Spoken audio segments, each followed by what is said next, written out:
All right.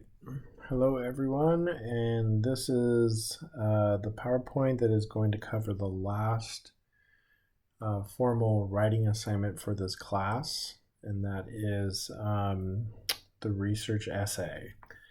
So what I have done for you is I have created an example essay or a sample essay, if you would, of what I am expecting to see from you guys. So obviously yours will be different because everyone has their own style and their own way of writing, but this is something I put together for those that learn through visual learning and need to see an example. So this is something you can draw direction and guidance from.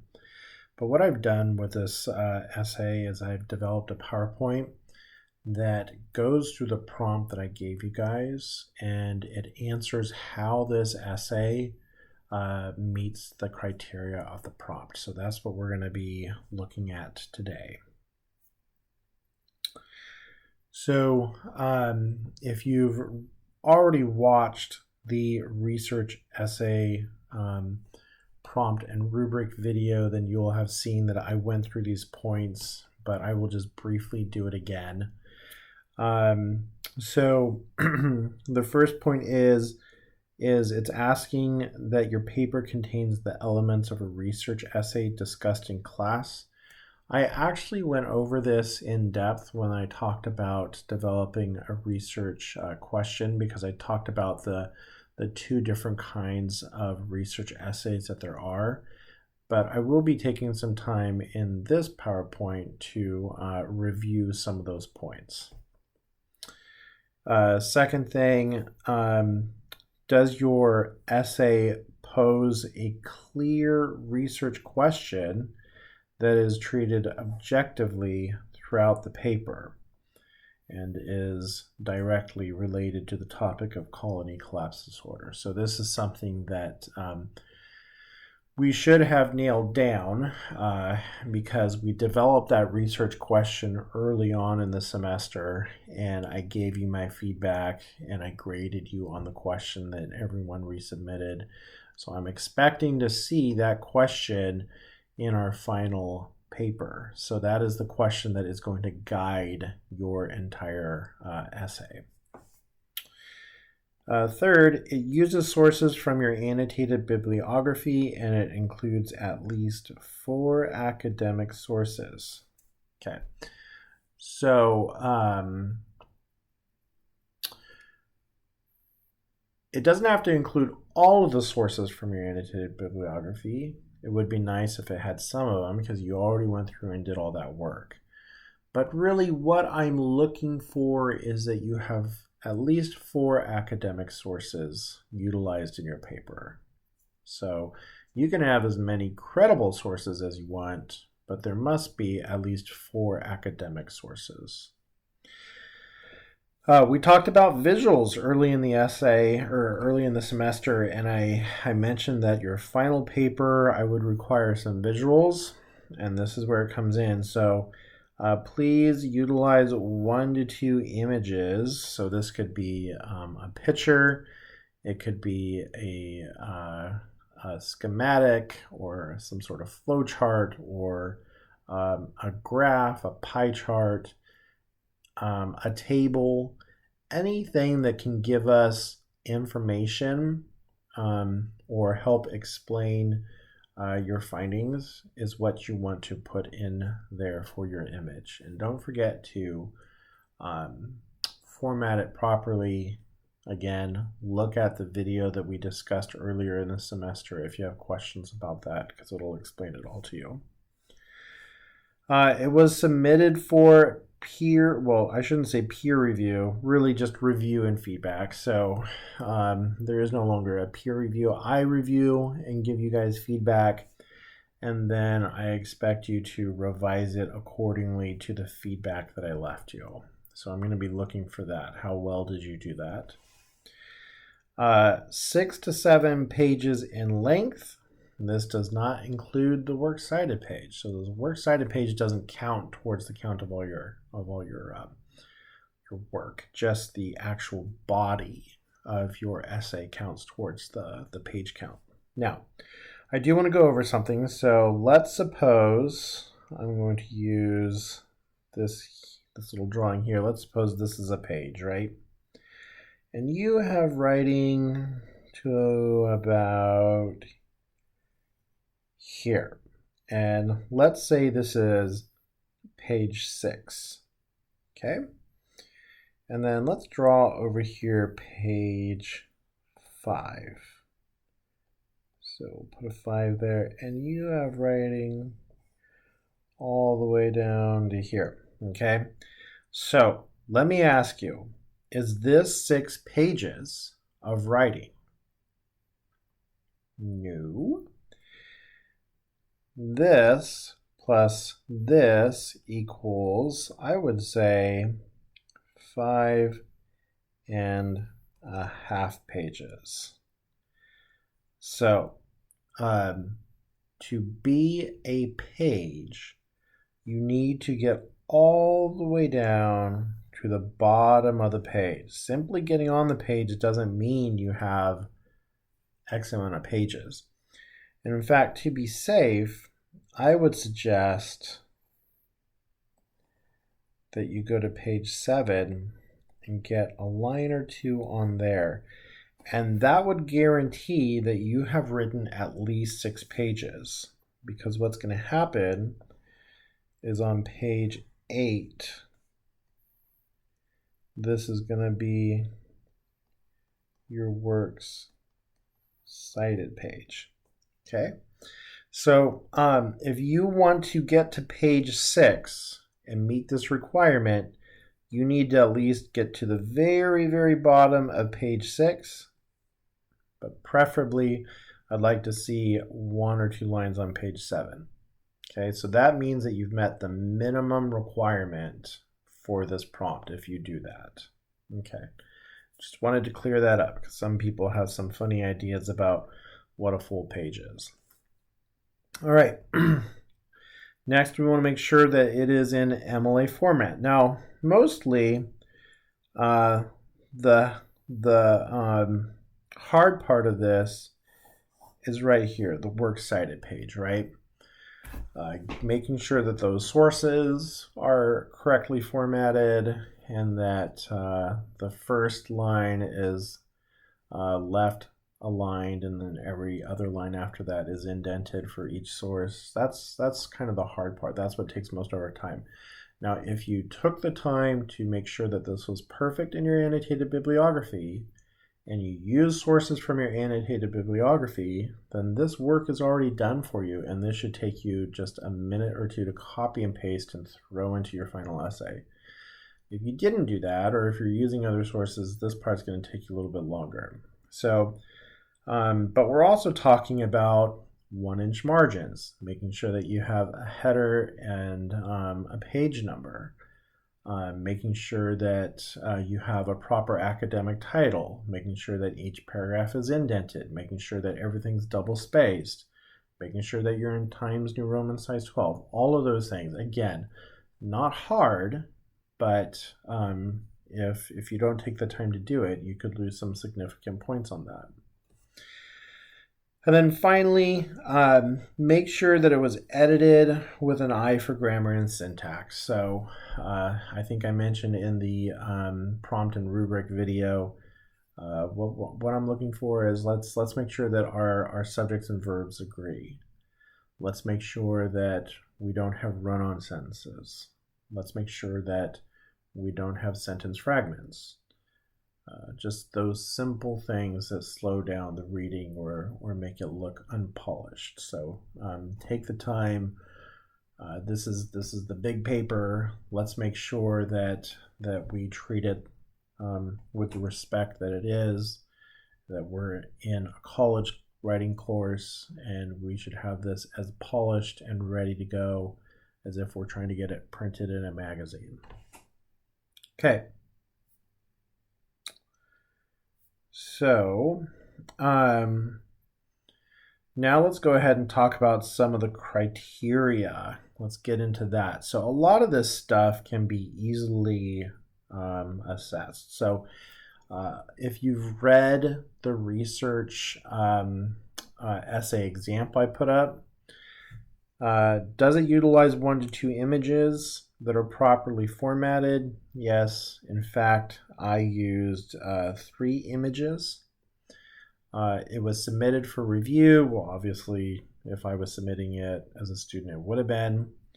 It is 6 to 7 full pages in length. Yes, in fact, I exceeded that. It is in MLA format, yes, and it was edited for grammar and syntax before submission. Obviously, I looked for that before I posted it online. So then, that leaves these other 3 points. Let's take a look at those. So your paper contains the elements of a research essay discussed in class. It poses a clear research question that is treated objectively throughout the paper and is directly related to the topic of colony collapse disorder.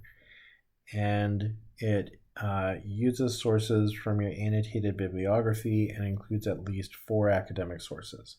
Okay, so let's break these guys down. So yes, this is the works cited page. And I actually have 1, 2, 3, 4, 5 academic sources. So I exceeded what the rubric asked me to do.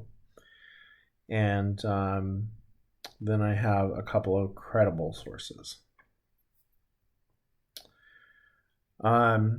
We do pose a clear research question, and I believe it's treated objectively and is directly related to the topic of colony collapse disorder. So the question is there in the yellow highlight, and that is, this paper seeks to investigate if it is a plausible possibility to use CRISPR as a tool in altering the genetics of mites, specifically the Varroa destructor, so that their population can either be eradicated or at least reduced, therefore having a lesser to zero impact on the honeybee. So that is the research question that my paper is looking at investigating. Okay, and that leads us with the loaded question, right? So paper contains elements of a research essay discussed in class. And so this is what I'm talking about that we've gone over before. So we do start with a problem in this essay, but some of the other things is, the elements that should be in it is what makes the question or problem intriguing or critical to address, why the question or problem is unsolved, what issue specifically you're focusing on that narrows your topic, what your sources have said about your topic, and conclusions and implications about your topic.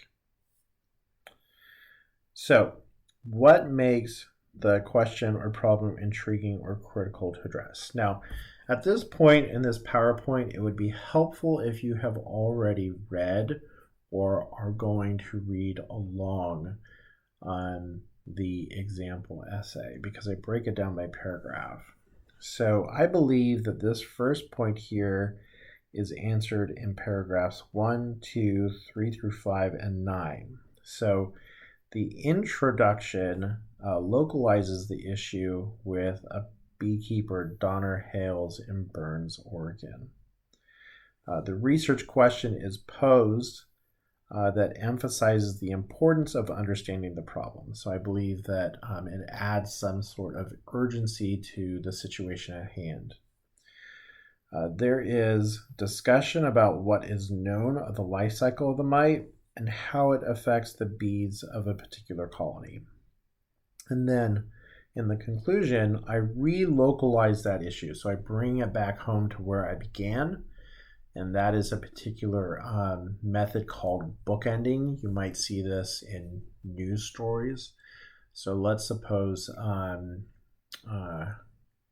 you're watching the news and they want to do something about a story about the high cost of prescription drugs. So they'll probably begin with a person and they will tell their story about struggling, and then the reporter will get into like the nitty gritty of the market and corporations and the effects on the economy and yada yada. And then all of a sudden, towards the end of their segment, they're back at that person that they began with, and that person talks about their struggle again. That's called bookending. You begin with one thing and you end with one thing. And I did the same thing here with Donna Hale in Burns, Oregon. So I began with her and I ended with her. And so that's a rhetorical method I employed here in my essay. So why is the question or problem unsolved? I believe that I talked about this in paragraph 3. So this paragraph discusses the fact that not much is really known about the Varroa destructor itself. And I do talk about it, how we know a lot of the mite in connection with the honeybee, but we don't know much about it by itself. So we don't really know, like, on its own, how does it survive? How does it reproduce? What do its genetics look like? And this basically implies that to effectively eradicate the mite, it needs to be studied and possibly fought with tools, modern day tools at our disposal. So what issue specifically you're focusing on that narrows your topic? So from the start, the essay focuses on the Varroa destructor. I do mention in the introductory paragraph other causes of colony collapse disorder, but it's very brief. That's because I want to keep the focus on what my topic is, and that's the Varroa destructor. So after giving a brief discussion about the mite and its life cycle, I then turn the focus to CRISPR. And so if you've read the essay, you will know that CRISPR is a gene editing technique. And I'm looking at it wondering if we can use this technique on this mite to try and eradicate it. Okay, another thing that the paper asks of us is what your sources have said about your topic. So each section of the essay, in each paragraph in those sections, cites sources. And I was very careful about that because I like to sprinkle my sources throughout the entire paper. I think if I see a paper where a lot of the sources are front loaded or they're in the back end, I kind of feel that it's sloppy. A good research essay is going to draw from sources throughout the entire essay. And I would also like to note that except for the beekeeper Donna Hale and a figure from, figure 3 from the Business Insider, all of my sources in the essay are academic. Now, one of those sources is academic, but was cited through National Geographic, which is technically a non-academic but credible source. So I will say that the source material that it was printed in was non-academic, but the source itself was. All right, then we move to conclusions and implications about your topic. So I believe that I have done this through paragraphs 8 and 9. So while the implications can start to be implied when discussing the topic of genetic modification, it becomes clear in this paragraph where I use the case of mosquitoes to model for the Varroa destructor. And so I brought in, and this is where the National Geographic article comes in, because it was studying, it was reporting about a professor that was studying CRISPR using it with mosquitoes because they're trying to eradicate malaria, and mosquitoes are vectors of malaria. So, my thought is well, why can't we use that same technique on the mite? And because they are both insects, their DNA should be fairly similar. Of course, we haven't sequenced the Aurora destructor DNA, so we can't be certain, but one would assume that it would be similar enough so that we would know where certain genes are. And so a lot of the work could already be done for us. So that's kind of where I go in paragraph 8 with the implications. So the concluding paragraph, what we do there is it reiterates the research question, and then it connects it to the research which found plausible to use CRISPR as a way to control, if not drastically reduce / eliminate the mite.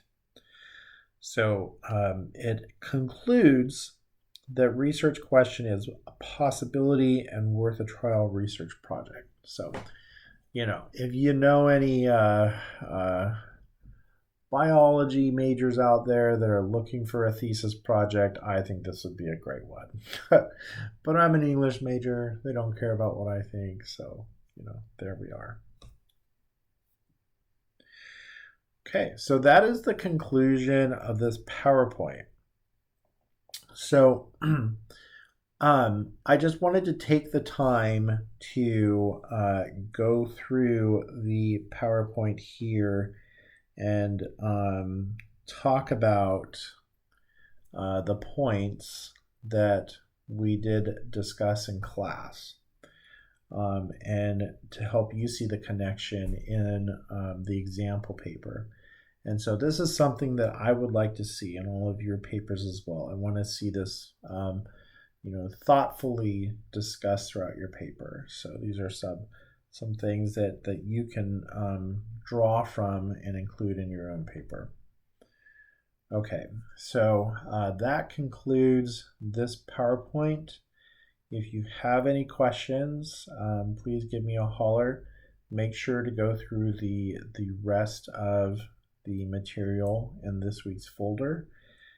After this week, there really isn't much material left because we're going to be busy writing, and then I'm going to be busy giving you guys feedback, and then you guys are going to be busy revising and editing for the final submission. All right, hopefully you found this helpful. I do look forward to reading your guys' research. It's kind of exciting we've gotten to this part. So last big writing project here, and then we'll be done for the semester.